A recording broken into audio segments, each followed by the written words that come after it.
የአብይ ጾምን እንድታተርፉበት ይህንን አድርጉ።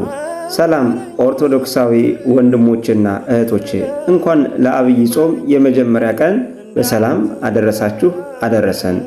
በዚህ የ55 ቀን ቻሌንጃችን ዛሬ የመጀመሪያውን ሐሳብ እናነሳለን። ለመጀመሪያ የምናነሳው ሐሳብ የጾምን ዓላማ መለየት የሚል ይሆናል። ወደ ሐሳቡ ከመግባታችን በፊት ቪዲዮ ለብዙዎች እንዲዳረስ ኮፒ ሊንክ በማድረግ ጀምሩት። እንግዲህ የጾምን ዓላማ መለየት ማለት ጾም እንደሚታወቀው ከምግበ ሥጋ መከልከል የሚለው የመጀመሪያው ትርጓሜ ሲሆን ከዚህ ባለፈ ግን ጾም ዓላማን በመለየት የሚደረግ መንፈሳዊ ምግባራትን ለማከናወን የምናስብበት ታላቅ የመንፈሳዊ የህይወት ጉዞ ወቅት ነው። በዚህም ደግሞ በመንፈሳዊነት የሚደረግ ጉዞ ስለሆነ ወደ እግዚአብሔር የሚያደርጉት ጉዞ ነው።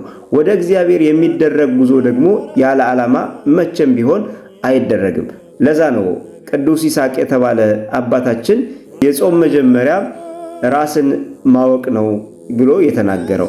ራስን ማወቅ ሲባል ራሱን ያወቀ የትኛውም ክርስቲያን እግዚአብሔርን እንዴት ማመን እንዴት መከተልና ጾምንም ደግሞ እንዴት አድርጎ በዓላማ መጾም እንዳለበት በሚገባ ይለያል።